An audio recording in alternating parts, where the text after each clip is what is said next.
Hello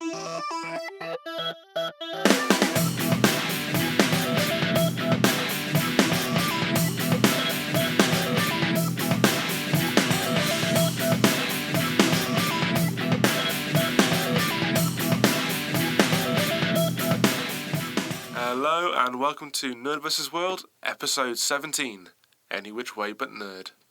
I'm Brendan. I'm Spindles. And I'm Ady. Good evening all, how are we? I'm not so bad, thanks. How are you? Yeah, not too bad at all. I'm fine, apart from a flaky nose. Flaky nose? Yes. I was off to Cornwall last week and after about an hour and a half of surfing, the salt water washed everything off my face, so it's all burnt. Okay. And a flaky nose. Hence the conversation about Wookiee holes. Yes. Removal of matted fur from said Wookiee holes. Anyway. Welcome back, sir. Yes, it was fun, but absolutely quite annoying because I completely missed YouTube's Geek Week. Oh, YouTube's Geek Week was... Unfortunately, that was...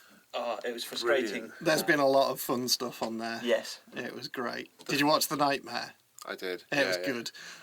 But they were very aware of themselves. Oh, they were very aware, but they were properly like getting into it, like sitting forward with their hands in front of their face, going, "Oh my god!" By the end of it, they were. When they were first introduced, I was just like, "Really? They just don't quite get it." But then they. I mean, who were they? They looked like some kind of emo pop group. I don't know. Probably was. Probably YouTubers of a sort. Yeah. Possibly. Yeah. I think my favourite day of Geek Week was Tuesday. That was Brainiac Tuesday. Right. And that was awesome. They had Crash Course doing world history, and then there was Minute Physics doing some really good videos, and then a lot of James May stuff from his Head Squeeze channel. Really cool. I like the Super Wednesday. Is that the superhero one? Yeah. Yeah. There were loads of different superhero ones. They were really, really funny. The Nissan turned into a Batmobile. Into the Batmobile, yeah, that was awesome. Just with the Uzis in the, I think, just killing melons and stuff. It was properly good what they did with the Nissan Mobile. It's an old Nissan Micra, because you sent me a link to my Yes, Facebook page because I have a Nissan Micra. Yes, absolutely. Yeah. I saw it, I just went, "Oh, Brendan!" I want to mod it now. So yeah, that was pretty cool. And then there was the parkour guys with Sylvester McCoy. Oh, that guy, those guys, yeah. Yeah. Triple T. Yes. Yeah. Yes, that was very, very good. Because usually when you said parkour, there was Assassin's Creed with Devon Graham. Right. He did an Assassin's Creed parkour through Comic-Con, which was mental. No, it was the Triple T with Sylvester McCoy was particularly good. That was funny as well. Yeah, it was very funny, very, very cool. I guess we'll stick the links to some of the Geek Week stuff in the show notes because there were some pretty cool ones there. But yeah, I definitely enjoyed The Nightmare. That was good because so I've got it on Series Link, so I've been watching the original stuff as well. Yeah. I went onto my TV torrents, but they don't have it on there, so I was gutted.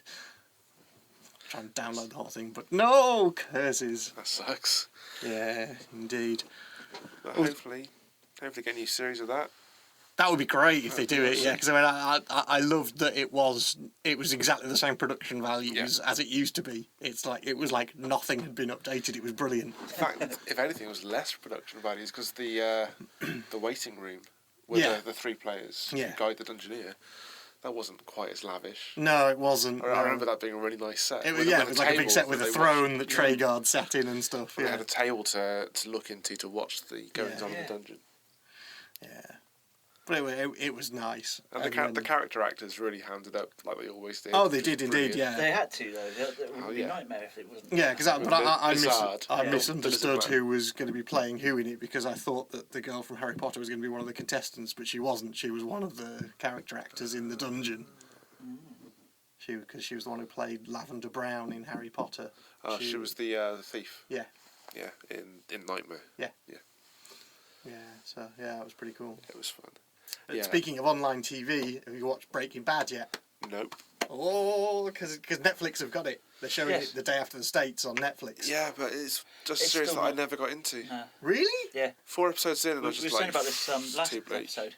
Well, we are. Yeah, we had this conversation about it last Had all the episode. brain. Both Brendan and I just couldn't really. I get think grips with it. we talked about it in regards to The Wire That's right, as well. Yeah, fair enough. I mean, It's good. It's back. It's good. I'm probably going to give it a college try. I did promise I would do that.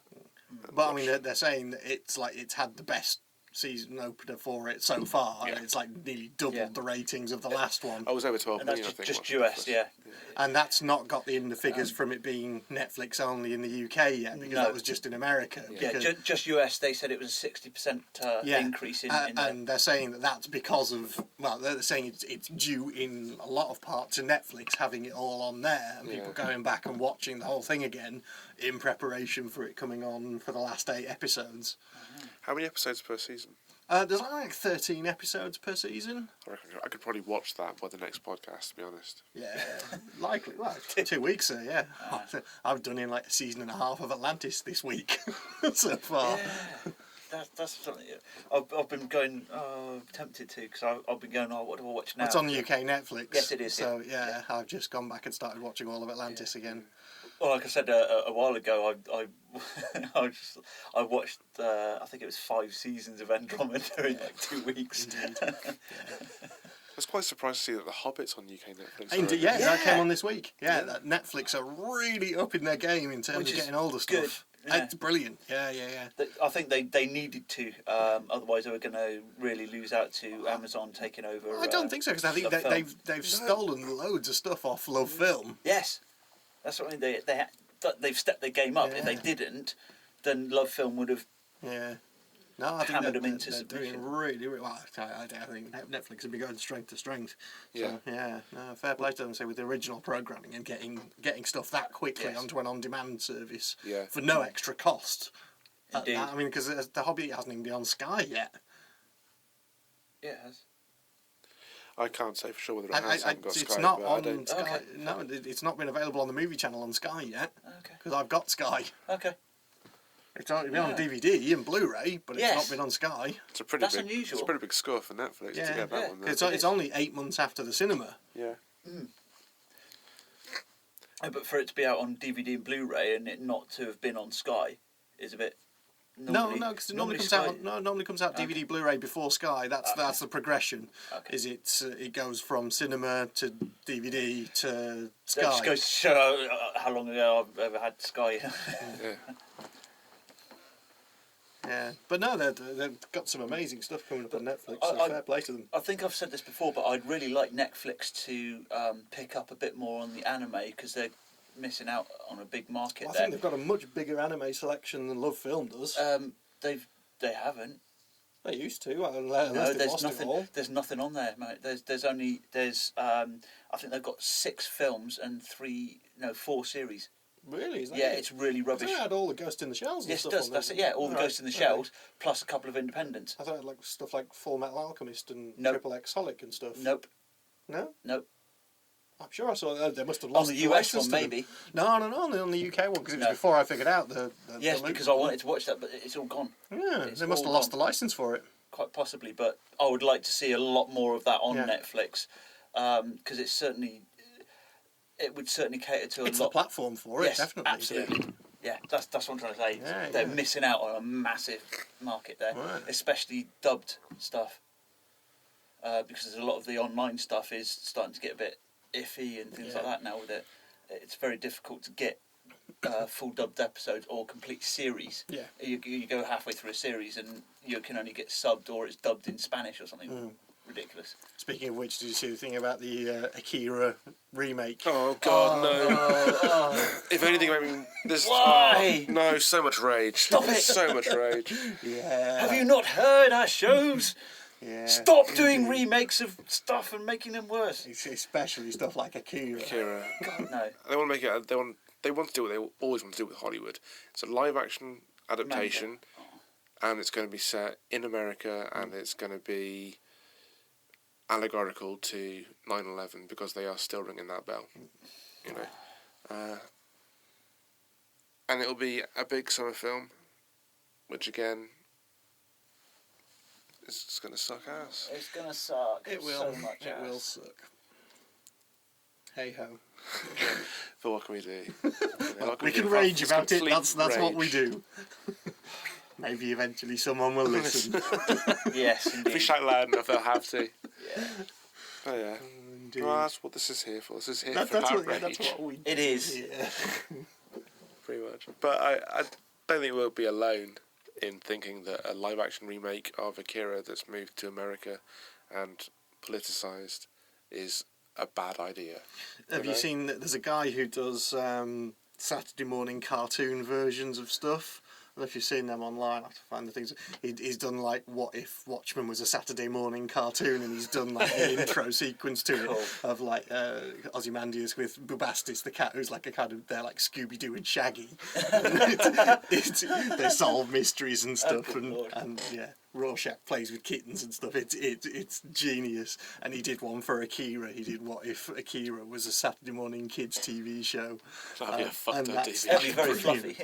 Yeah, it's all in the style of kind of 80s and 90s Saturday morning cartoons. I'll find out that. I can't remember the guy's name at the moment off the top of my head, but I'll find the link and I'll send it through to you, because some of them are very, very funny. Yeah. So we tend to use a few films here when we're demonstrating 5.1 production for our post-production series, and Akira is one of the films we use. We use The Matrix as well. We use Akira just for its sound design, because it is fantastic. Which version? Because I know they released a completely re-recorded dub of it a couple of years ago. I have the original version. The original one, yeah. I have the box set that has the original version and the remastered version. Yeah, I suppose it was about It's 7 quite a or few 8 now, years yeah, ago, it's quite maybe a now. few years Yeah, now. yeah. But yeah, because they completely remastered and re-recorded Yes. the entire And thing. I've got the full full box set, yeah, which yeah. has got the original. Because they it's got- recoloured it as It's well. got the Yeah. It's got the Japanese Yeah. original, the original dub. English dubbed, Yeah. and they've got the And the new dub. recoloured, and then the new dubbed. Yeah, it's a Yeah, I have it too. shiny box. Yeah. Yes. So, Mine's more battered cardboard rather than shiny, but yeah.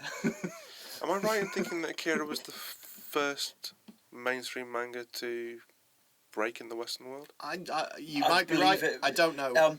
There were a couple at that time, because there was that and Fist of the North Star and a couple of others yeah. that were.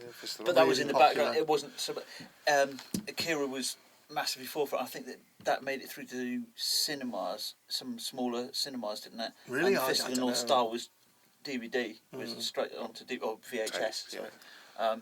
Because I can't remember which way around it was. It was either it was that the building design in Blade Runner was inspired by Akira, so it predates Akira.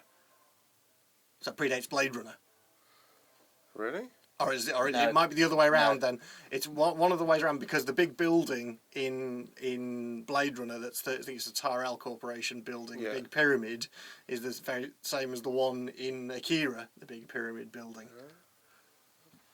And I'll have to check my timings on we'll it. have to check on It's that. one of the ways round, Yeah. but I can't remember That's which. really, really cool for so many reasons, not least of which being the fact that the architecture for Blade Runner was inspired by the futurist art movement, which is all about sort of speed and violence and war. Yeah. So the fact that that's made it into Akira as well, Yeah. even deliberately or otherwise, is Yes. It's definitely very one of the nice ways round, touch. and I for the life of me can't remember which way around it I'm is. pretty sure it was Blade Runner then Akira. Okay. I'm pretty sure, but we'll check on it. We'll and, check and, it. and Yeah, put absolutely. it in. Yeah. that's really interesting. It is. There we Yeah. go. But yeah, they definitely kind of inform each other if you look at them. Yeah. There's a lot of similarities in the building designs between those two in the Neo Tokyo and the Blade Runner environments. It's all neon and rain and dark. Yeah. And Which, the and dirty you just underworld know that, like, if Hollywood do get their hands on it, they just won't do No. anything Oh God, no. near as dark as that. Because even Gotham City and Batman never got as dark as it should have But done. you see, the thing is with that is it was just dark. It was just nighttime. It wasn't like Wasn't stylized. gritty, It was just somewhere at Yeah. night. Yeah. I don't know. But yes, anyways, back to the thing was, yes, more manga on Netflix, Manga, please. yeah. Yes. Yeah. Because there's loads of series that I've always wanted to finish watching, ones that I started watching, because I was massively into manga as a teenager and then went off it for a while and then went into all the Studio Ghibli stuff. And you don't like Studio Ghibli? Some of it's okay. It reminds me. It just has a very well. Then again, I can understand why you like it. It's, for me, it has a very French-esque feel to it. Yeah, it does. Yeah, and they've it's taken very a lot of the reminiscent French of a lot of folklore and stuff like that, and chucked it. So to me, I'm like going like, why? It's very Frenchy. Yeah, to me, I like stuff like that. I mean, it's about Princess Mononoke. Neil Gaiman wrote the English, the English dub of it. So yeah, it's brilliant. I like a lot of the Miyazaki stuff. I think it's great stuff like Howl's Moving Castle and Spirited Away. Spirited Away, yeah, fantastic film. Love that. Yeah, I'm not knocking that they're well made and good. I have enjoyed watching them, but it's not my. I'll sit and watch it. Not your cup of tea, sir. Not my cup of tea. No, that's fair enough. No. That's fair enough. Yeah. It's almost like putting milk in lemon tea for me. Fair enough. A reasonable. I'll drink it, but it tastes like shit. That's nice. That's quite a nice turn of phrase. I like that. I like putting milk in lemon tea. Anything anyone's seen recently that's piqued their interest? Well, in terms of films. no. Right. Okay, fair enough. Right. Right. Keeping it clean. Keeping it Fair clean. enough. Keeping it clean. Yeah, a few things. I did see the leaked Guardians of the Galaxy trailer. Yes, as did I. I've not seen this yet. Yeah. Any worries you might have had about how they handled Rocket Raccoon? Forget it. Okay. He's going to be spot awesome. Cool. Yeah. But the news is that it might be Vin Diesel doing the voiceover for Groot. Yeah. Well, it could have been worse. He was. That's the thing, apparently, that he's been sniffing around Disney for. He put a picture. He put a picture of himself in front of the Avengers stand at Comic-Con when he's visiting Marvel, and then he put up another picture of Groot on his Facebook page, which was quickly taken down. But to be fair, I would rather him do that than play Thanos, because he was in the running for Thanos. I was just like, no. Yeah. Fair. Bad Marvel. He just wants Put in him down. at whatever level. Which is fine, because he is a fan. Yeah. And if someone's that excited to be in the film, they're going to do it justice. Yeah. And say what you would about Vin Diesel, he's done some shocking films, but I think... yeah. A man apart. But he did do Pitch Black, and he did do Boiler Room. Yeah. And for all... He's done a couple of good films, yeah. I'll give him that, but yeah. I think he got a bit overblown when he first came out. Everyone was like, he's the new amazing action star! Yeah. And then he's straight to DVD with Fast and the Furious 97. Yeah, I actually saw The Pacifier. Emma's watched it twice, I think. I had to she reel loves that check it. film. I can't. I just can't. Girly, kiddie, teeny film. I just can't do it. I can't go anywhere near it. But to be fair, the trope of The Pacifier is one that is reused. Oh yeah, well it's like Suburban Commander, Mr. Nanny, and It's the modern kindergarten it cop. is. It is, yeah. Although nowhere near as good. Before you start writing hate mailing, nothing can be as good as Kindergarten Cop. That film rocks. I'm sorry, it does. It's just awesome. Oh, that should be on my list of 5 films. No, really? Maybe not that good. But no, the trailer does look pretty cool. Yeah. Because they've started shooting. Yeah, they were shooting on Millennium Bridge in London today. Oh, today It was over the weekend. Over the weekend, yeah. And yeah, the shots from set are looking pretty sweet. Yeah. So There is some set shots from. Sorry, my head's gone. From the new X-Men one. There's a Future Past. Yeah. Well, Bryan Singer is constantly tweeting. He's really into his social media. Yeah. And he put up his design for the Sentinel. Put up a picture. Put up a picture of him Sentinel. standing next to the full-size Sentinel. Full-size Sentinel. Yeah. Looks a bit like a Dyson vacuum cleaner, but in terms of how it's That's got just its clear dick. perspex and stuff, So- but it looks all right. It could be okay. Speaking of that universe, have you? We were talking about this just before the show that Hugh Jackman's been reportedly offered $100 million to sign up for another 4 X-Men films. Oh my god. No. I mean, I saw the Wolverine, and it was okay, compared to Origins, it was great. But compared to Origins, repeatedly banging your head against a wall for Yeah. an hour is better. I was going to, that's it. The Wolverine was good in the same way that a slap in the face is good if you've been used to being kicked repeatedly in the balls. It's still something you don't want to endure, but it makes a pleasant change. Nice. It has some good action sequences, but Silver Samurai was just a bit pants, and the last 10-15 minutes were completely unmemorable. What was great was the post-credits cameo tease. stuff, yeah. Yeah, that which was really, really good, because it was, spoiler alert, it was Magneto and Professor X Yeah, okay. meeting a future Wolverine and literally just setting up Days of Future Past. Right. 'Cause I thought there was something to do with Famke Janssen involved as well. She's in the film. Oh, she's actually She's in the actually film. in the All right, Wolverine. okay. Yeah. I think it's dealing with his mental anguish. She keeps appearing as sort of like torturing him in his nightmares and stuff. Oh, right, okay. So she's not real. She's not real, no. She's just in his head. Right, okay. But yeah, so she's there. Which is cool, Fair enough. because anytime Well, she's it's on the not big cool screen. because then it kind of acknowledges that X-Men 3 happened. Yeah.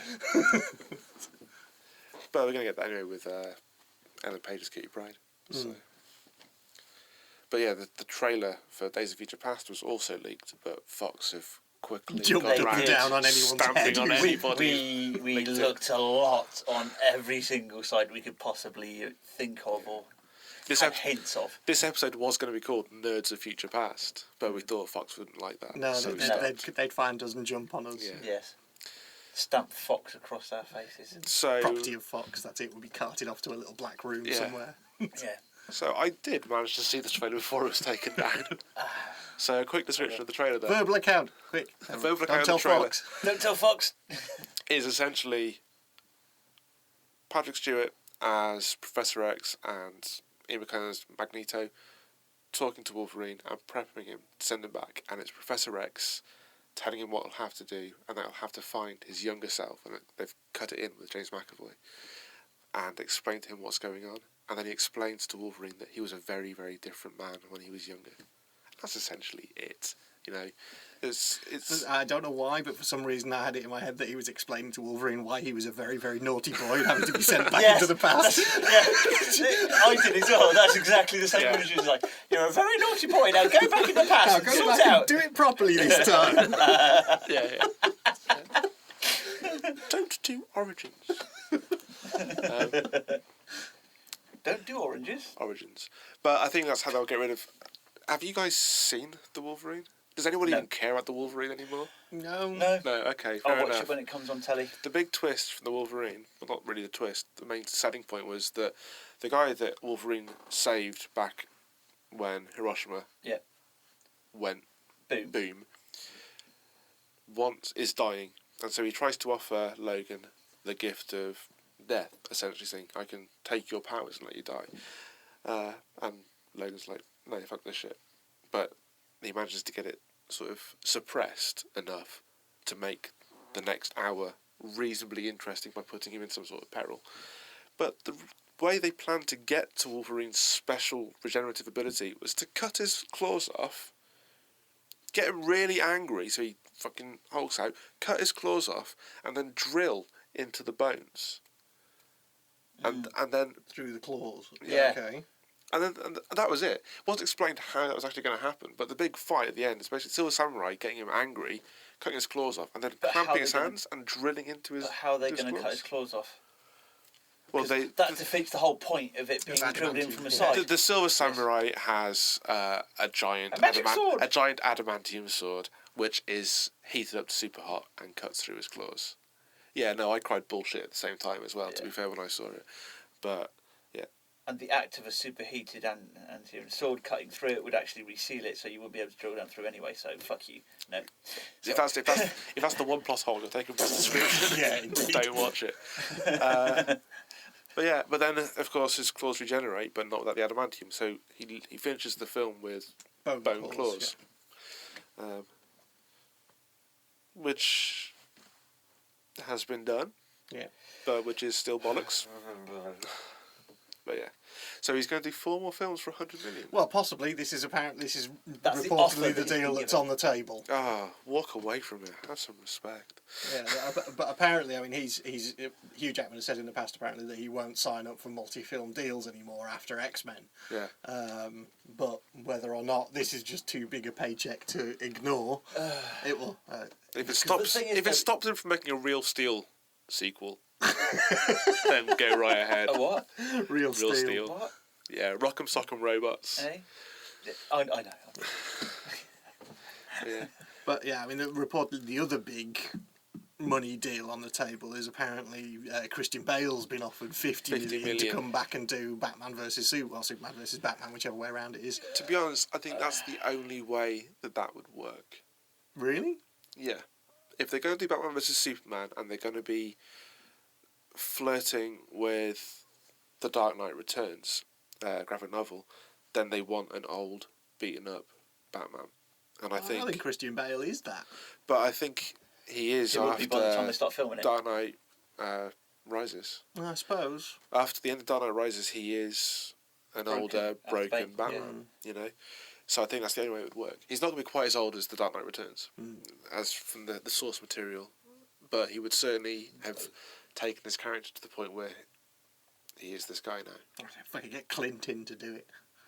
I take it all back. Clint Eastwood would be perfect. Yeah, but that Sorry, I wasn't even thinking. That would be Batman. That would be a live action version of Batman of the future. Yeah. Get Clint in to do that with the robot fuck off dogs. Definitely. Yeah, that'd be awesome. Flying cars, Batman, and Clint Eastwood playing the original. Oh, that'd be cool. That would be pretty sweet. There you go, Hollywood. Make that film. That's a live action film we can do. We'd watch that. Yeah.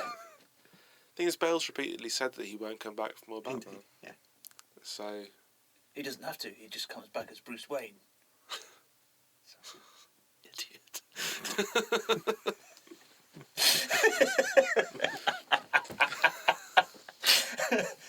Well, he said he wouldn't come back as Batman. You know. Also, they can't do Dark Knight Returns because there's no Joker. Yes. Because recasting Batman after the trilogy we just had, which was exceptional, is one thing, but recasting the Joker after Heath Ledger's performance is just... Yeah. It's Well, I mean, a plus tricky they've situation. only just done the Dark Knight Returns As an animation. as an film. animation. Yeah. So it just seems too quick. But this is Warner's handling their DC franchises, and as we've repeatedly said on this show, You're not doing it right. they're not doing it right. Yeah. They just haven't got a clue. True. But 50 million might be too much for them to turn down.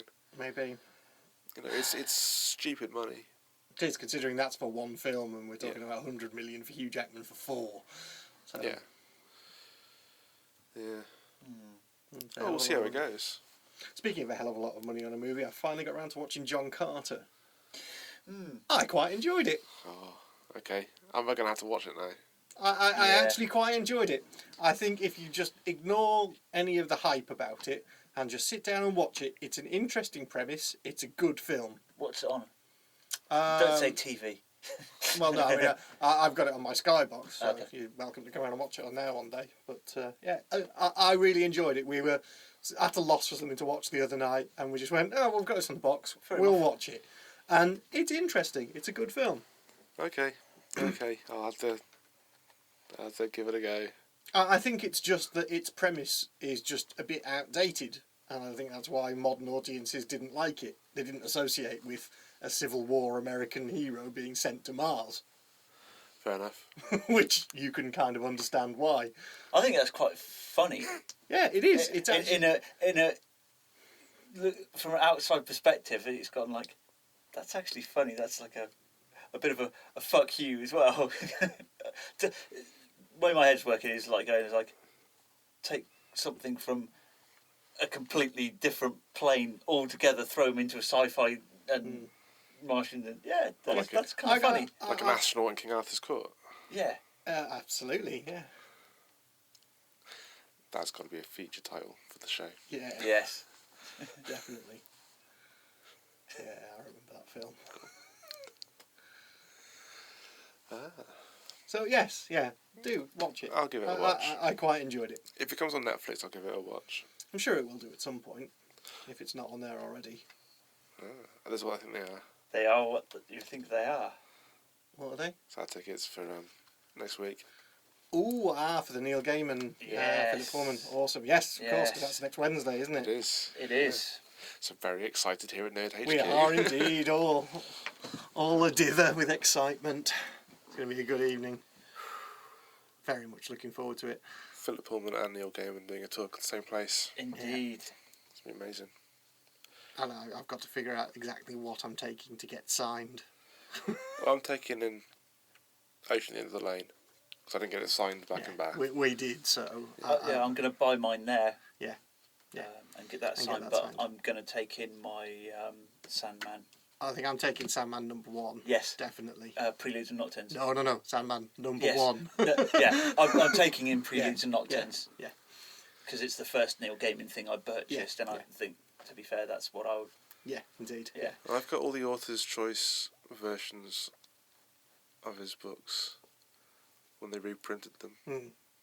So I'm probably going to take an American Gods. Yeah, I think I've got the 10th anniversary American Gods one, which is quite... Because I had it when it first came out, and then someone borrowed it, and it got broken, and it got dropped in a swimming pool. Which is never a good thing to happen to a book. I think Faye's going to take Coraline. Cool. Yeah, Coraline's awesome. Yeah. But yeah, I think Megan's taking her Wolves in the Walls, and Yes, brilliant. The Day I Swapped My Dad for 2 goldfish. Nice. It's They're both brilliant. It's not 2 things. He's signing a copy of Ocean at the End of the Lane And something else. I know, but we've already had that signed. Don't care. They'll get away with it because... Stick with the rules. Because We're getting away with it because It's Megan. Because Megan, yeah. That's it. Yeah. That's it. Small, Unfortunately, cute, it's a bit- blonde child. It's We a bit, win. Yeah, it's a bit late to take Ariana out, Yeah. unfortunately. Yeah. Otherwise, I'd pull the cute little kid card. Yeah. Indeed. And, get the whole queue pushing. Yeah. I have to want to take Philip Pullman to sign though. Yeah. Also, If he is signing I've got my anything, Northern he Lights is. stuff. Is he? Yeah, he's Okay, signing because as well. it wasn't initially on the original write-ups. It wasn't. It was just Neil Gaiman. I'm fairly sure it gonna says be he's signing as It's, well. yeah, no, it's changed now. Because Yes. he wasn't sticking around. Originally, it didn't. but He wasn't going to stick around, but he's decided to. He is sticking around to sign 1 book, I think. Yeah. Okay. So it's just choosing which one of those 3. Well, that's why, again, I can get away with it, because there's me, Emma, and Megan, so I can get the trilogy signed. You're one step away from being evil genius, man. That's all a cunning ploy, isn't it? It is. I'm just training Megan. She will be the evil genius, so I am one step away Oh, I from don't the evil doubt. I genius. don't doubt that for a second. Yeah. I think it might have to be the subtle knife That's my favourite out of them, to be honest. of the 3. I think it'll have to be that one. Yeah, I think that's my favourite of the 3. Very, very good. So yeah, super excited for that. Yeah. And of course, this Sunday, are you guys free to come to Worcester on Sunday? I'm not this Sunday because I got Emma's parents around. Megan's coming back on Saturday because I'm off to Banbury for my yearly TTSMB barbecue. This is your Brighton Lappers. Yes, TTSMB, the things that should not be. Oh, awesome. I'd very much like to, and it's brilliant to support our friends over at Raw 32, but I don't think it's going to happen because I'm picking Faye up on late Friday night, and she's going to be jet lagged for a few days, and I think it'd be unfair to drag her to Yeah, no, that's cool. to a It's a fair shout. to a gonna tabletop She's gaming. going to be wrecked. Yeah, exactly. After going back from Japan. Oh. Yes. Yeah. But no, if anyone's in Worcester, come along to St Swithin's on Sunday, because the Rule 32 guys are having another tabletop day. Yeah. All the So- details are there on the Wonky Spanner events calendar. I've added them on there, so yeah, if you want details of how to get there and everything, it's all on there. We're going to put up on the page again like we usually do. Yeah. Details will be in the show notes too. Yep. But I think it's Worcester Wargamers are doing it in association with them this time, so there'll be a lot of miniature gaming. Cool. But bring along your own board games. There'll be plenty there to pick from as well. But It should be speaking of fun. stuff like that, something we were meant to talk about on the last show but didn't is a new place that's opened in Oxford called Thirsty Meeples. Yeah, I saw that. This is something that, as much as we've been going on about Rule 32 and them doing what they're doing, this has kind of snuck in under the radar with us because I don't think it's part of the crowd that we know who started this. It's basically what it is it's a board game cafe. So what you do is they have a certain amount of tables, you go in, you pay a cover charge to get in, and then you can stay in for as long as you like, and they have a catalogue of like 1,500 games, any of which you can just pick off the shelf and play. And then they have people there to help you with the rules and stuff, and they do coffees and cakes and stuff like that. So it's basically, a board game cafe. Yeah. It's a cracking idea. I came into work on Monday, and one of the guys who works here was just like, dude, have you heard about this place in Oxford? It'll be right up your street. And I was just like, Thirsty Meeples. He was like, yeah, you've heard of it. It sounds absolutely amazing. So I've yet to get down there. I know a few people who've been going there quite guy's regularly. been down there. He says it's amazing. He says they have a wall, just a massive wall, just full of games and game experts to show you the rules. And if you like a certain game, they know enough to know which other games and that sort of genre you might like. You might like, yeah. So it's just all about discovering games. Yeah, really, because what it looks like is that somebody sat them down and got them to play, what was it, not Carcassonne, the other one, Alhambra? Catan. Ah, Catan. So that was a Catan, and they really enjoyed it, and then they've gone on and got more board games and gotten really into board games over the last few years, to the point of opening this. I think it's brilliant. genius idea. I'm going to check out tomorrow, I think. Yeah, well, I mean, a lot of people I know go down every Saturday, weekly on a Saturday, but we'll go through at some point when Megan's back. Might go through midweek, some point the week after that, so we'll give you a shout when we're going through, and then we'll arrange to meet up and have some board games and see what it's like. Yeah, let me know and I'll try and make sure I can come in. Yeah, because I think that'll be quite cool. It'd be good to get like some more full NerdVsWorld team stuff, outings and things like that. Team outings. Team NerdVsWorld on tour. NerdVsWorld picnic.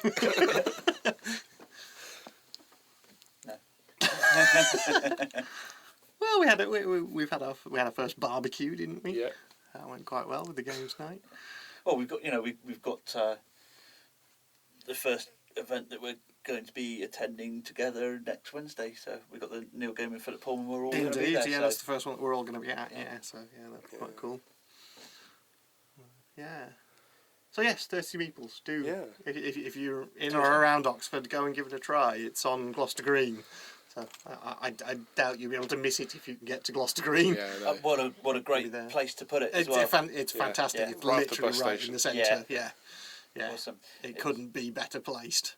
No. It's a shame the clock's closed. It is, yeah. I was just thinking that, going, damn it, have a few beers. But to be honest, this place is open until like midnight, 1 o'clock in the morning. Awesome. For all you late night hardcore gamers. Yeah, but I mean, they don't do beer, but they do soft drinks and coffee and stuff. I could quite happily sit around playing board games till 1 in the morning. Yeah, indeed. I frequently do. Yeah. Have you ever played Resistance? No. It's a card game. Is it futile?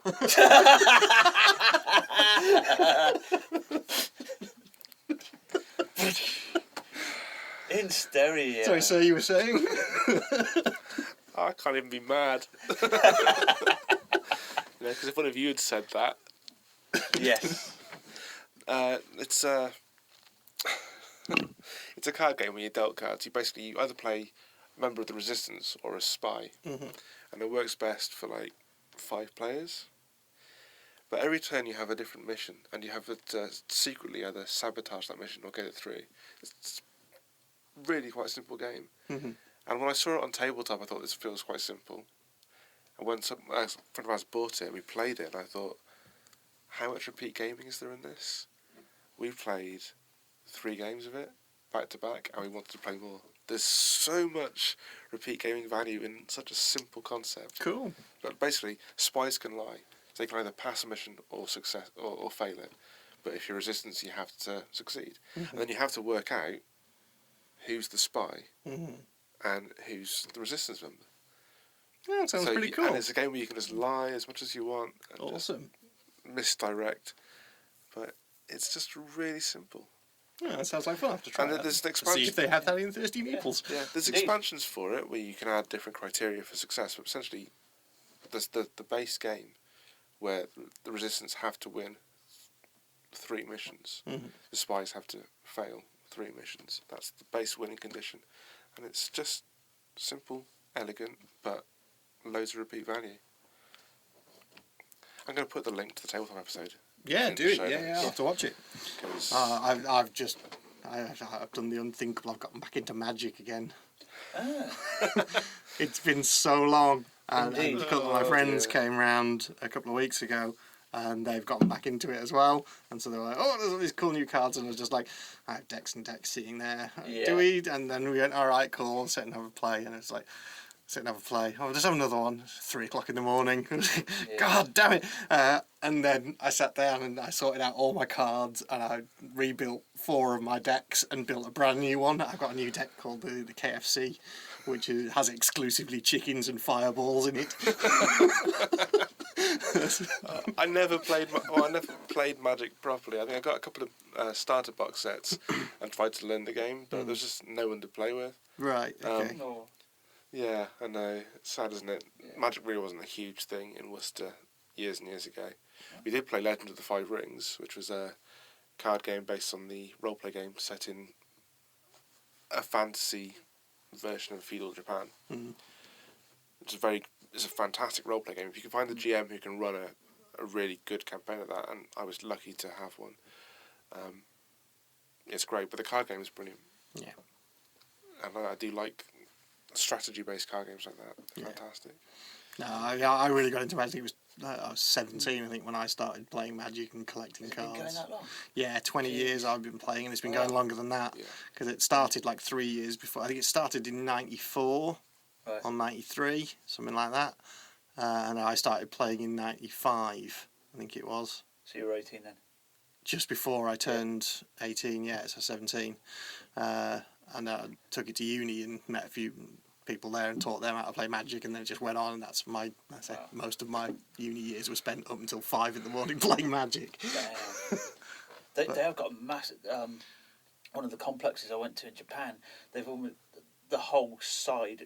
they've got a whole floor of just like card trading games and stuff, but one whole side is just dedicated to Magic the Gathering, and they have like them in locked cabinets with like super rare cards and stuff like that, and they are absolutely loads of money. But the whole, and they've got gaming tables all down the centre. There's about 12 of them all playing at once. It's like, wow. Yeah, it's crazy still stuff, huge as a game. It's still one Well, of the biggest. I was very, very tempted to get one of the rare, like, only available in Japan ones, like in Japanese, with it actually had a translation sticker with it. I was like, because cool. I've got a load of stuff there because they released Visions a while ago, which this was back in probably about 99 or 2000, and they released Visions, and in that you got, as well as the Vanguard set, you got like a Korean booster and some other. So I've got some Italian. It was an Italian starter pack of Mirage, I think it was at the time, a Korean booster pack, and another language booster pack as well. So I've got a load of random kind of foreign cards in amongst all of my stuff, like Korean shrieking drakes and lots of random stuff like that. Yeah, no, never thought I'd get back into Magic again. No. I thought my days were done on Magic. I think the last time both of us played was when I was round, and we'd had that was till 3 o'clock in the morning. Like that. It always is with Christ. Magic. Oh it's just like, well, we'll just play one game. Yeah. How long can that go on for? You and your big green snot, Death of Doom or whatever. Stompy. Another big bad eye said no. Yeah. Yeah, that's yeah. That deck just should never have worked. I like deck building games. Okay, They're yeah. fun. Sorry, you don't. I like deck building Yeah, games. I They're fun. love it because we got to the point because we played it so much that we ended up with a ton of house rules of cards that we just thought were just unfair or too powerful or whatever, and we're just like, no, they just take all the fun out of the game, and we just come up with ludicrous concepts for the deck. So I had things like my skeet shooting deck that was built entirely around the conceit of gaining control of somebody else's creature, turning it into a 0/2 sheep, flinging it in the air and then shooting things with flying whilst shouting pull. And that was it. It had no win condition, it just did that. It's like, oh, you've got a big 7/7 thing, it's now a 0-2 sheep, it's mine, pull. And it's dead. And that was it. It was just built to annoy people. Nice. Yeah, hence, so now my KFC deck is the new one, which I haven't yet played. Which is, it's I turn you into a chicken and flamethrow you. It does, yeah. It turns other things into chickens and fireballs them. Yeah. Yes. Yeah, and they've got cards like Sizzle in there as well, and Saute, and it's all built around cooking chicken. That's a great concept. I'm going to have to come over and you're going to have to teach me some magic. Definitely, man. Yeah. Chicken of death! Yeah, come over. Chicken of death! We've got tons of decks that have just pre-built, so it's literally just pick up and play. Sweet. So yeah, do it. So. Yeah, we'll have to do a NerdVsWorld Magic evening. NerdVsWorld do Magic the Gathering. Yeah. Oh God. Sorry, the connotation of that. Yeah. Oh, we can always introduce Faye into it. Well, indeed, yeah. I'm sure she'd enjoy it. Emma loves it. So. It is great fun. Yeah, they can have their own little special table. It goes well on the big table in our kitchen. So we extended that out. Yeah. It works really well. So can you multiplayer it? Of course, Yes. yeah. Yes, That's some absolutely. of the fun, yeah. Some of the multiplayer variants are brilliant, like generals, where you have a general in the middle and 2 lieutenants. So you have 3 versus 3, and you only have an attack vector of 2. So people on the right and left can only attack the person directly in front of them or the general. Cool. And then so the lieutenants on either side can play cards into the generals. That does work well play if you've area. got some very experienced players and some novices. Yeah. It gives some gameplay experience to a good extreme. Yeah, so the cool. general It's known as very like good. full round robin, or it could be attack left or whatever. There's tons and tons of variants. Yeah, round robin's quite a good one. It's a nice, easy, gentle one too. But I like the combo one where you can actually see how the other person that you're teamed up with is playing, and you can get hints and clues. Generals is very good. If you can get 6 people, generals is a Yeah. good one to play. Okay, Well, there cool. we go. We could probably do that. Just Megan can't play because I can't stand another game that she kicks my ass at. Oh, she will. She will will, utterly grind you into Yeah. the floor She at does. Magic. Yeah, she does. She does play, and she's quite ruthless. She is, at everything. But she does get stroppy when she's overly ruthless, and you kind of go, "I kill all your really big bad nasties." Fair enough. Basically, she gets You're upset if she doesn't win. Yes. Yeah, she's like a Which, she's like a to be Wookiee. fair, she's 10. She's a 10-year-old girl, so yeah, let her off. I'll let her off with that for now. I'll bring my Legend of the Five Rings decks over as well. Yeah, definitely, man. That sounds cool. We've got some really odd, because I've got like WWE Raw Deal card game. Yes, I had that. Yeah, I had I've got like some of the those somewhere. Edge and Christian, the Hardy Brothers, and I can't remember which other one. I can't remember their names now. The guys with the combats, the brothers. Dudley's. Yes, Boys. Dudley's. Dudley Boy, So yeah, I've got enough to do tables, ladders, chairs, WWE card game. That's awesome. I've got the original Crow collectible card game. Ah. cool. I've got 2 decks worth of that. I've got a original Star Wars collectible one. Cool. From the ones to episodes 1 to 3. Mm. You could only get those from drinking lots and lots of Pepsi and sending off the ring pools. Do you do like your Do you caffeinated mean drinks? 4 to 6, not 1 to 3? No. As in Yes. Phantom Menace to... Yes. Really? Yes. Alright, okay. Fair enough. That's why I said 1 to 3. Okay, that's why I was confused. Yeah. Yes, you were. Well, I didn't think they did ring pulls then. Fuck you. Fucking semantic. Dude, okay, the fucking pulley opening Okay, that's bit. why I sorry. was confused. Sorry.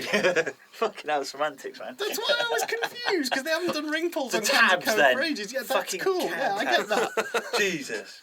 I wasn't being picky, man. I just genuinely got it wrong. No, it's fair play. Hate you.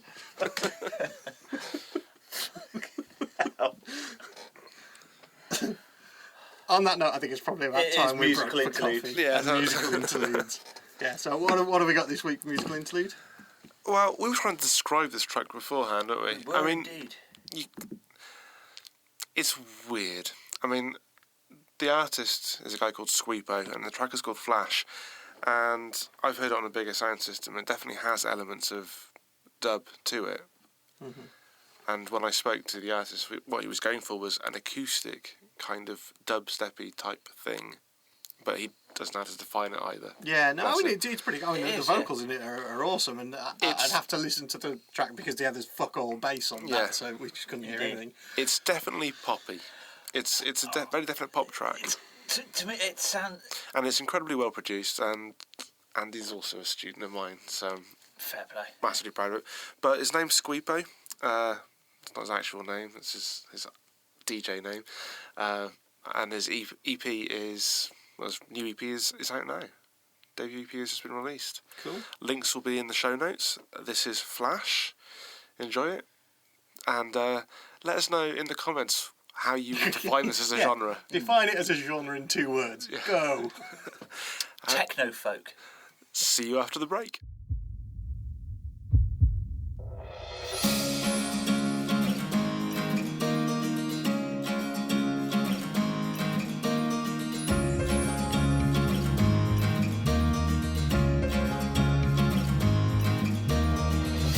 You show me the things that are just out of sight from my eyes.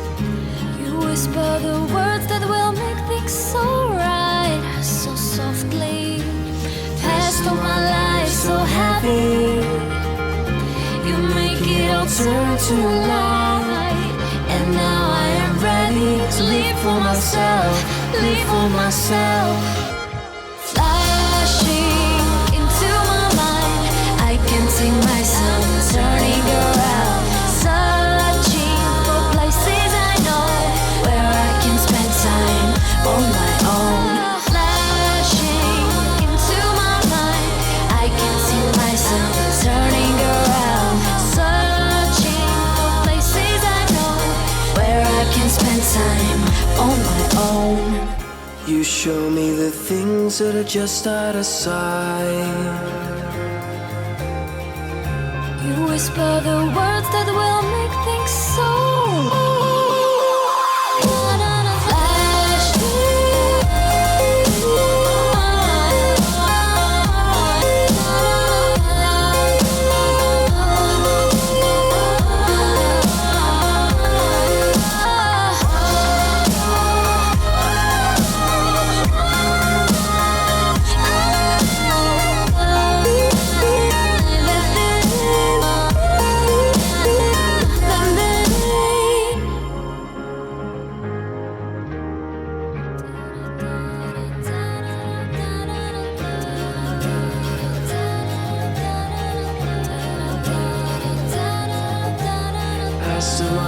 So heavy, you make it all turn to light.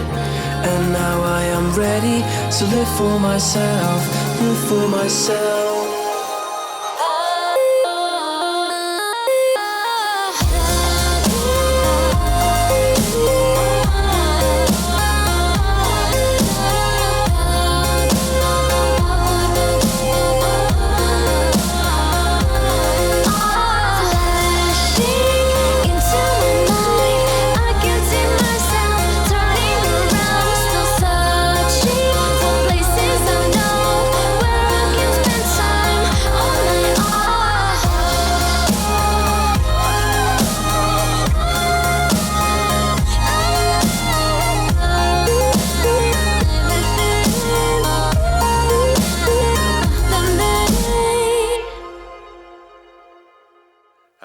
Welcome back to the second half of the show. Answers on postcards. Answers on postcards. Define that genre for us. Hashtag Squeepo. That's SQEEPO. Hashtag NerdVsWorld.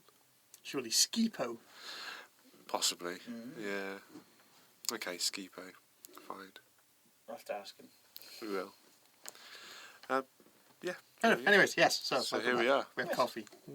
Coffee. I have water because I'm dieting again. Oh, that's diet water. It is. It is. Triple filtered to take all the fat out of it. Awesome. Yeah, you can't be too careful with fatbergs kicking around the place. No. Have you not seen that in the news? Fatberg? Yeah. they basically cut a 15-ton fatberg out of a sewer in London. Oh, right. Oh, that's grim. I mean, did you not see that on the news? Yeah. Yeah, But that's apparently it was fat, like dangerously. skinny If it, fat. well, no, if it had gotten any bigger, apparently it was going to like make kind of stuff erupt in the streets and things. It was like Ew. blocking up all the sewerage system in London. There's this 15-ton fatberg under the streets of London. I'm waiting for someone to buy the rights to that as a movie. Yeah, you're right up there with Sharknado, fatberg. Still a better love story than Twilight. Yeah. Okay, so I guess the big news this week, and Ady, prepare to eat your beard, is the new Doctor. I watched it live. Did you? Yeah. Awesome.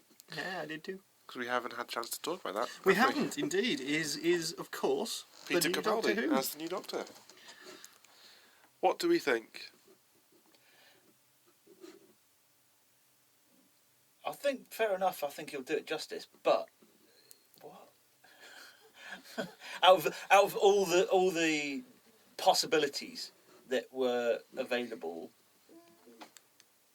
I don't know. I mean, I don't think it's I think he's a great actor. I don't think it's bad. As the Angel Islington, he was stunning in Neverwhere.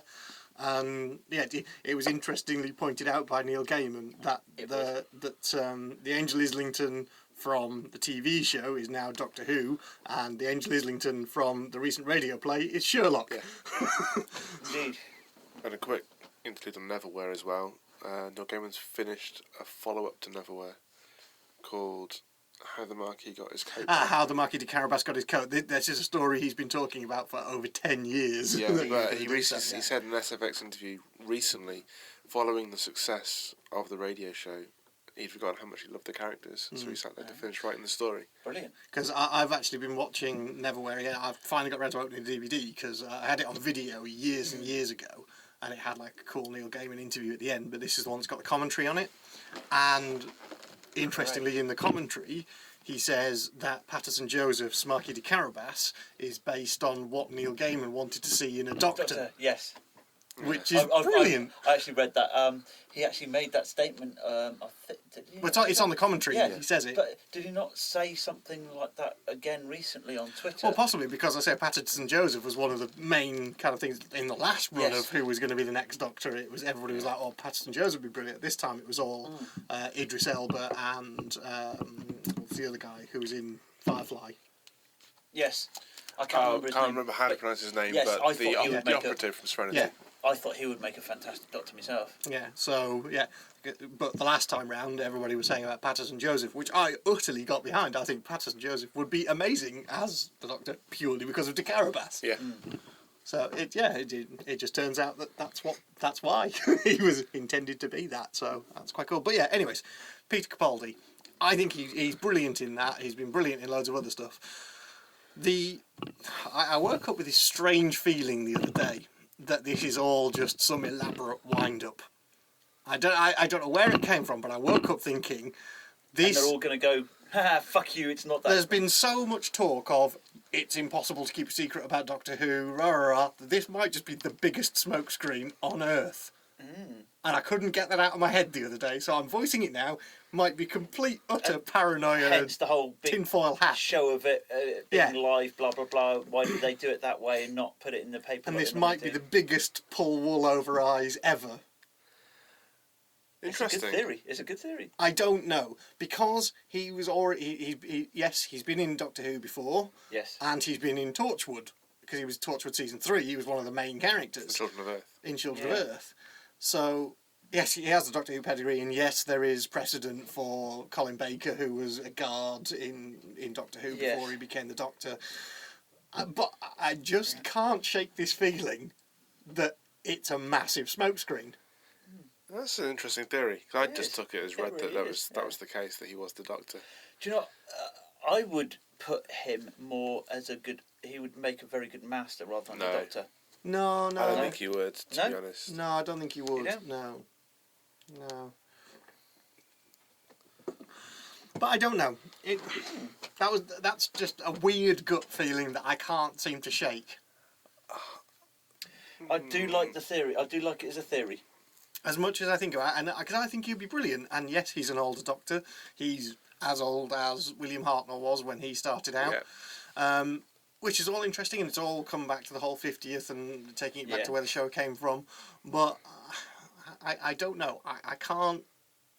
I think there's something just doesn't feel right about the whole thing, and I don't know why.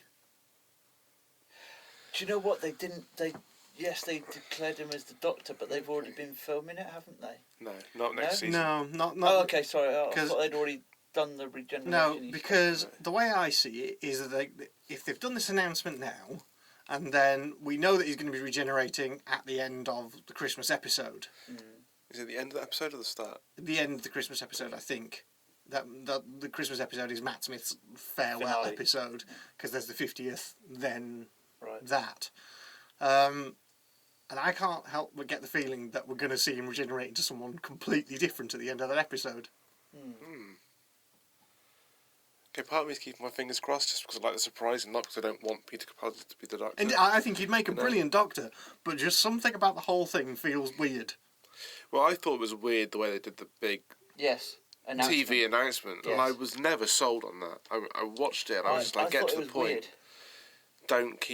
We don't need to have celebrity fans trotted out. Weird. And I poor wonder how Rufus Rufus Hound. Yeah, that's a bad slip of the tongue. To almost give Twice. it away.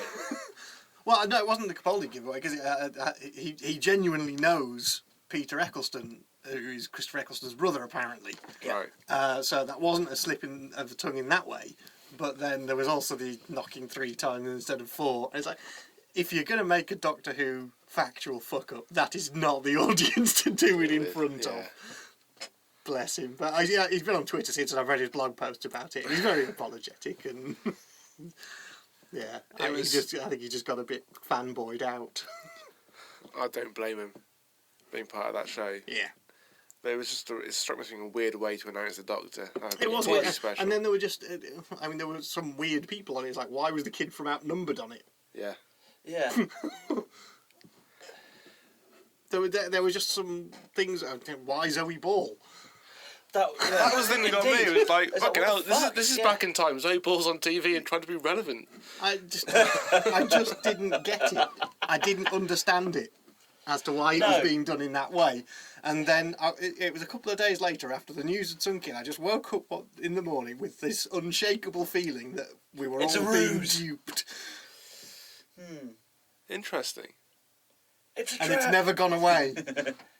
It's going to stick with me now as well. Yeah. There's absolutely no evidence for it at all, other than just that it was a gut feeling. Do you know what? I don't think there's going to be a Doctor at all. They're going to do a whole series of it being like a regenerative version of K9.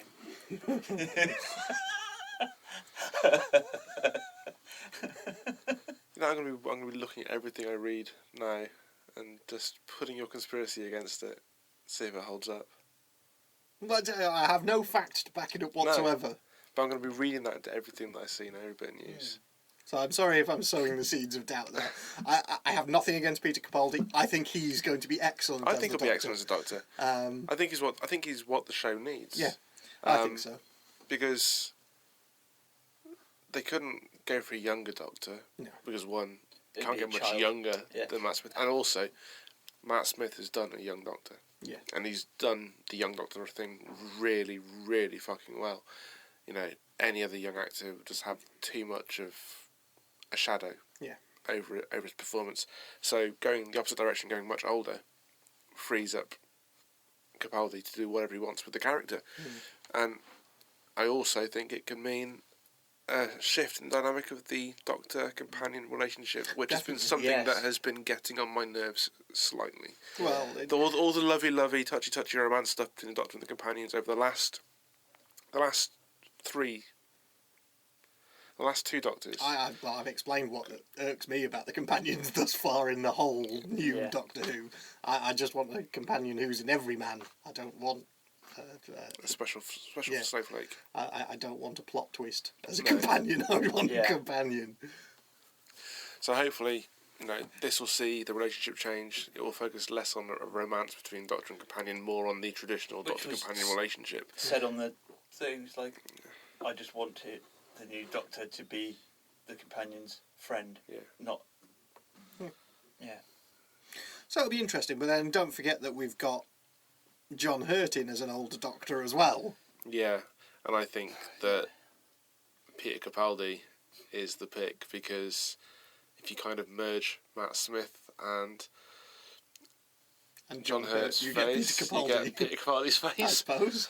You know? I hadn't thought about it in that way, but I suppose. Because I'm just seeing the end of the 50th.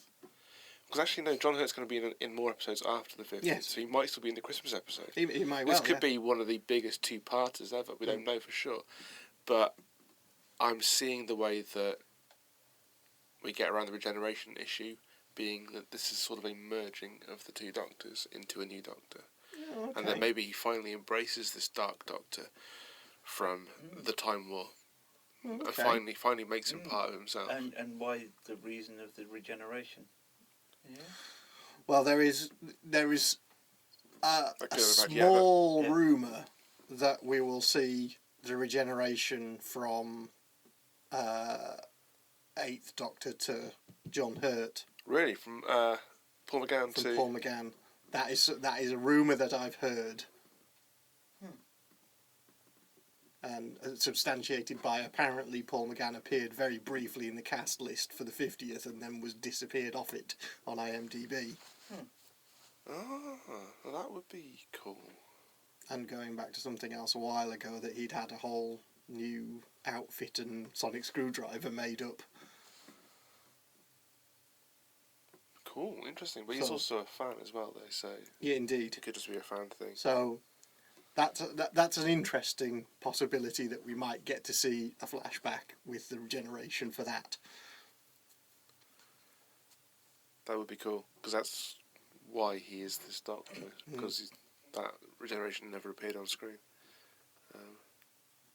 But then we'd still be missing the regeneration From him into John Eccleston. Hurt into Eccleston. Yeah. So that means he's probably not going to be... He might be the cause of Matt Smith's regeneration, but he won't be part of it. No. But there's my theory. It's just because the two faces mashed together look something like Capaldi. It was a simple theory. I'm a simple guy, Ady. I smash a face in your face, That's how I pick a and Doctor. we have a new face.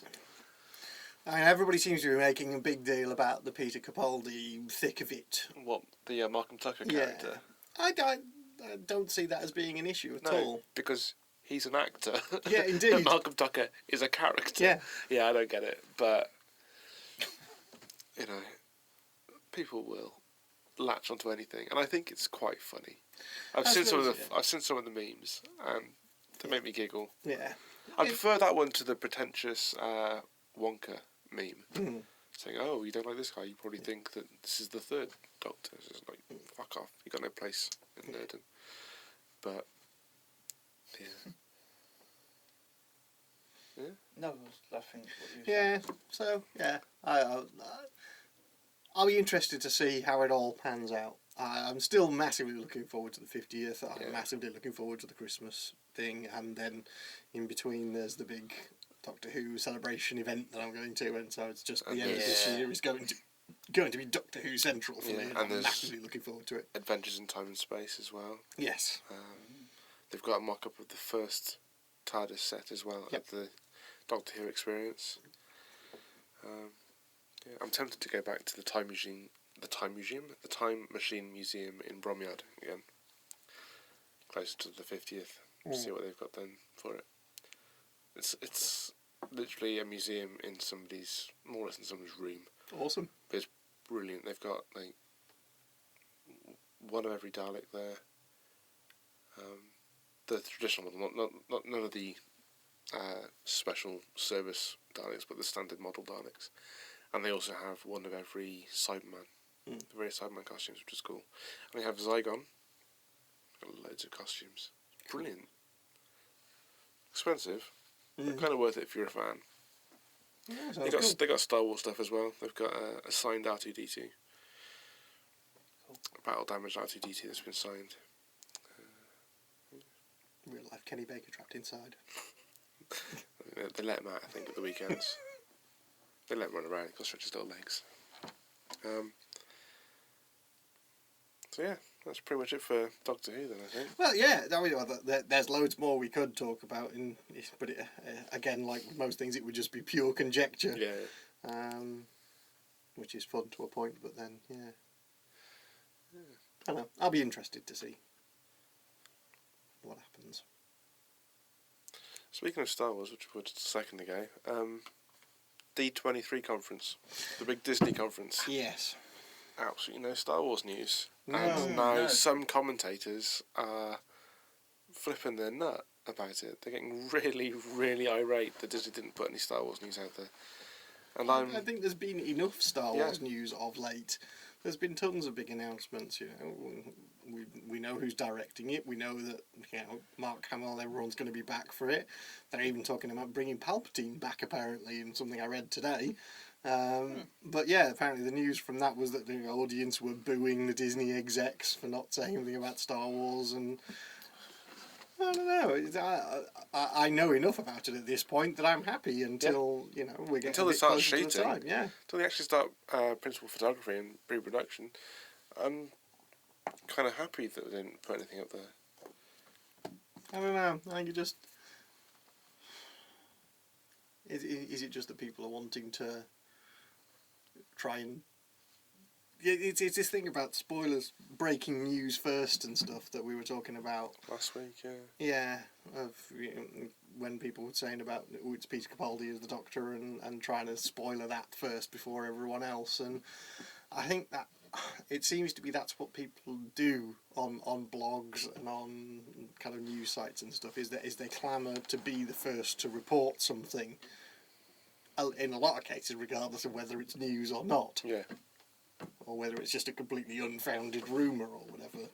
It seems that they're just out for who can get the kudos for saying it first. Yeah, it's almost as if you get nerd points for being the first person to break nerd news. I mean, if I was that bothered, I'd be doing a show every day. Or Well, recording, indeed.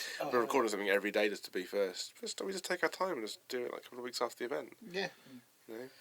That does actually bring me to something that I did see some of the highlights and stuff from Geek Week on YouTube, and it was one of the real irksome things about a lot of the stuff that I saw that was meant to be major things and highlights that it wasn't. It was just some asshole with a camera and VIP access to some of the Comic-Con stuff and events, just going round like sleazing on cosplay women.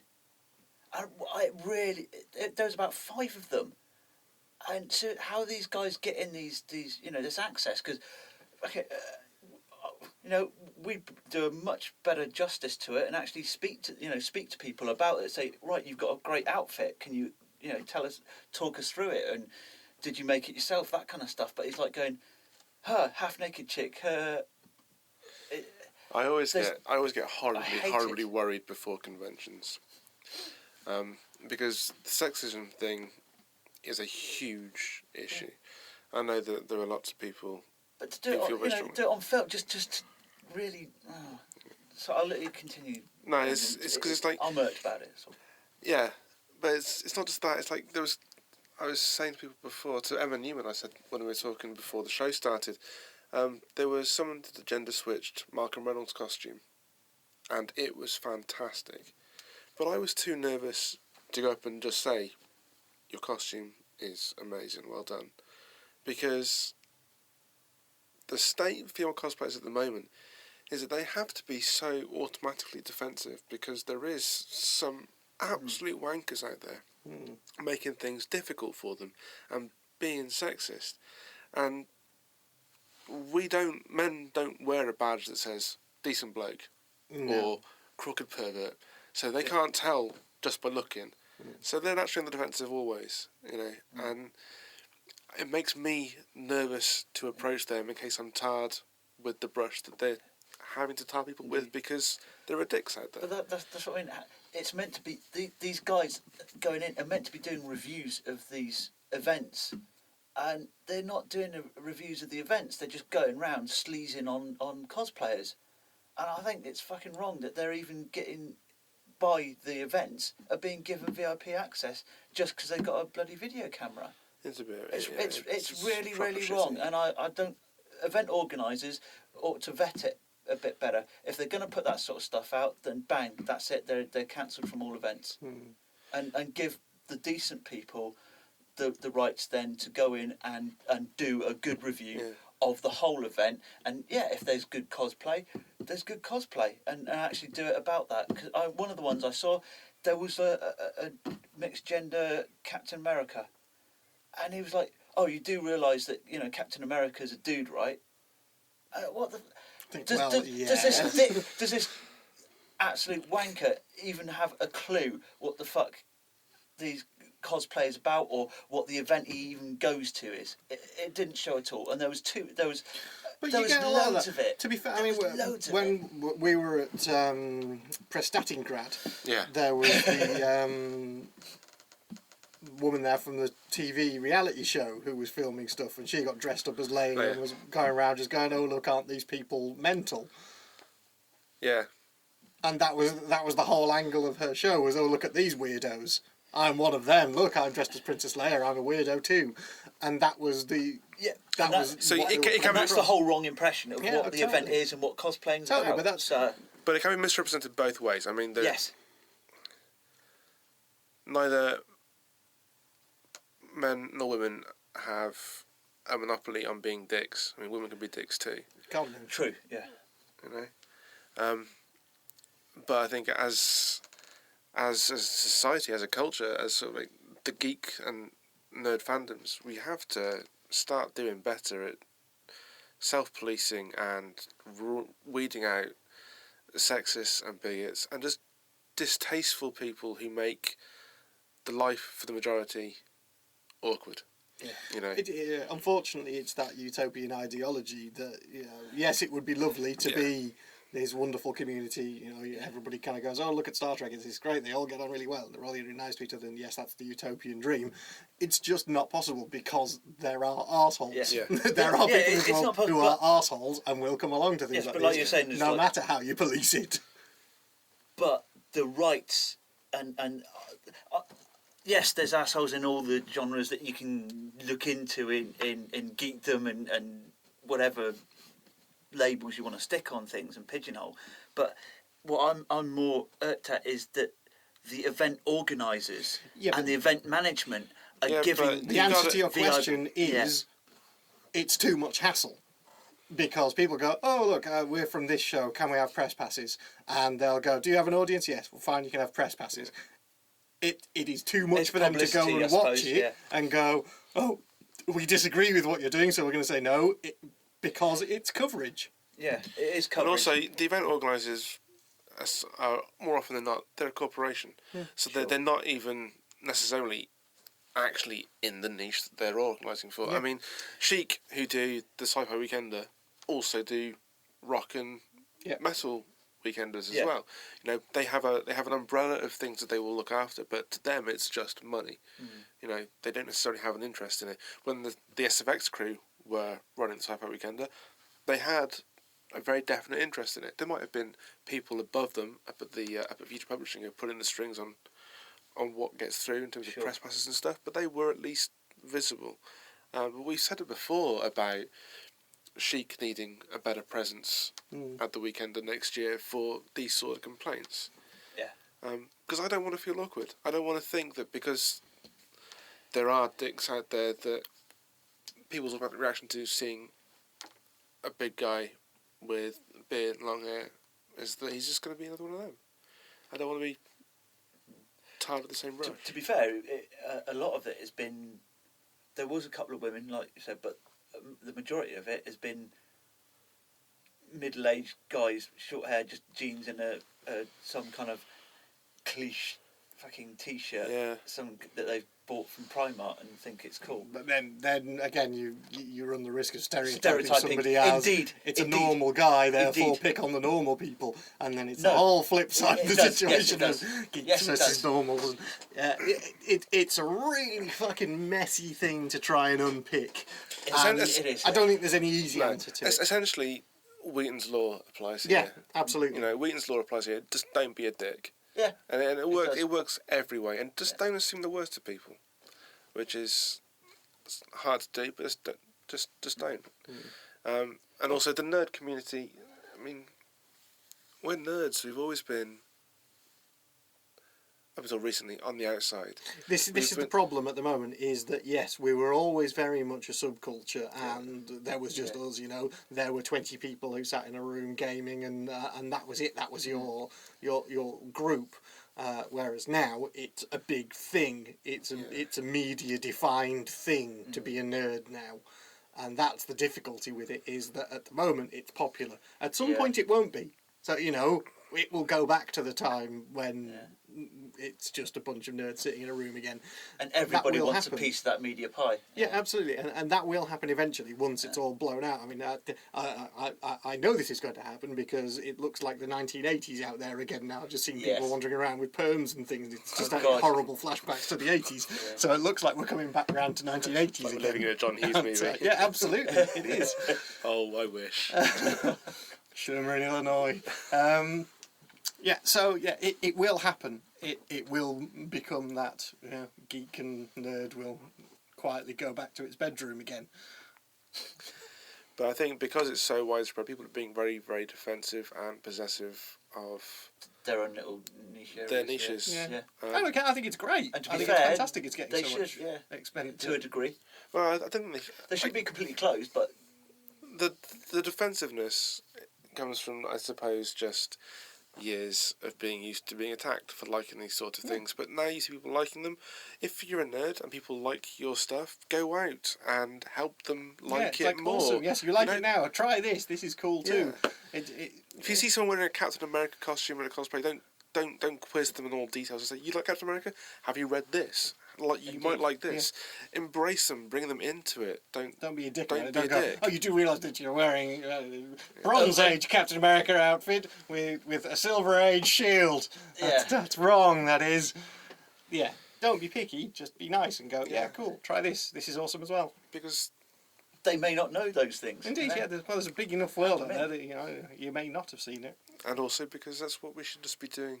We should just be more accepting and helping them, because they could introduce you to something else that you've never heard of. Yeah, absolutely. But I know that from reading a lot of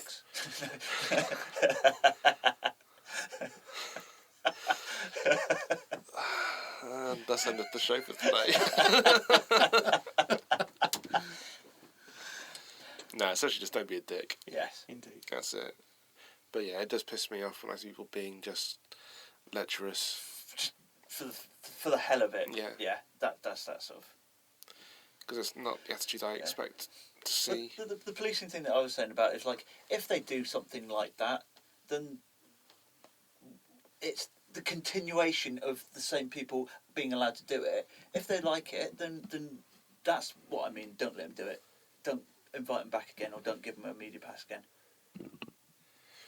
So you want them to vet videos shot at their cons after they've been shot, and if there's anything that is inflammatory or sexist? Not necessarily, but if, like you were saying, have some kind of complaints thing that will deal with it. It's like, look, this guy's come along here and he's been a complete dick. Yeah, but the thing is, you can't complain. It's always subjective. Yeah. Yes, it is. And also, it would be difficult for someone to complain to a convention organiser about the content that one of the other convention goers has put online, and then ask them to be banned. Yeah. And it's almost impossible to complain to YouTube about this content and have the person's content removed. Essentially, you just got to be a lot of people who want to watch it because they think it's funny. Yeah, essentially, the power of Twitter and social media happens here. If you've been targeted in a video or you've seen this video, you just tweet, "This guy was a douche at a conference that I went to." You know, if he comes up to you wanting to film something with you and you're a cosplayer, he's going to lech on you. He's going to take the piss. If you're up for that, if you're fine with that, then work with him. But it offends my sensibilities and these people's. Just be aware. Make an informed decision whether you want to be in this guy's video or that person's video. I think you're right that it's in the power of social media to do that now. That's been a very big thing recently, especially with all the kind of high-profile trolling cases and stuff that's been going on Twitter. Some of the best defences from people have just been to go, look, retweeted, this is what this person has said. And just put it out there for everyone to go, yeah, fair enough, because that one, he shut his account down after that. Yeah. because he'd been named and shamed, and that was it. He'd been found out, and all the anonymity had gone. People had gone, "You're a dick." Yeah. And he had, and unable to live with that in terms of online, he just shut his account down. Yeah.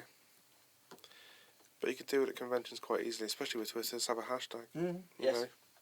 Just have, for Sci-Fi Weekend 5, hypothetically, you just have SFW5 alert. Yeah. You know, and you search that hashtag. People can say, "This guy broke into our place and robbed us stuff whilst we were in the audience. This guy did this, or this person was an absolute." I offered him a crisp and he took 2. No, Dude, you just grabbed my ass. that's fine, but 2 crisps. But yeah, it's a thing that, because of the massive exposure of the nerd culture in the media now, everyone wanting a piece of it, they want a piece of it from both sides. People are more willing to come out. Everyone wants a piece of us? That's fine. There's enough of us to go around. Certainly is. Everyone wants to. People are coming out now being braver to cosplay, and that's great. But also, there's the media side of it now. They want to get more interviews and they want to make more money out of it. We need to start helping people just enjoy being a nerd. Indeed. Bottom line. Nerd out. Boom. Boy, that escalated quickly. Isn't it just? I reckon we're probably about done for today, to be honest. And I'm spent.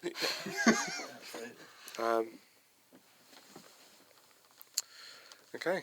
No, definitely. No, that's, yeah, good discussion. Well, that's all for this week.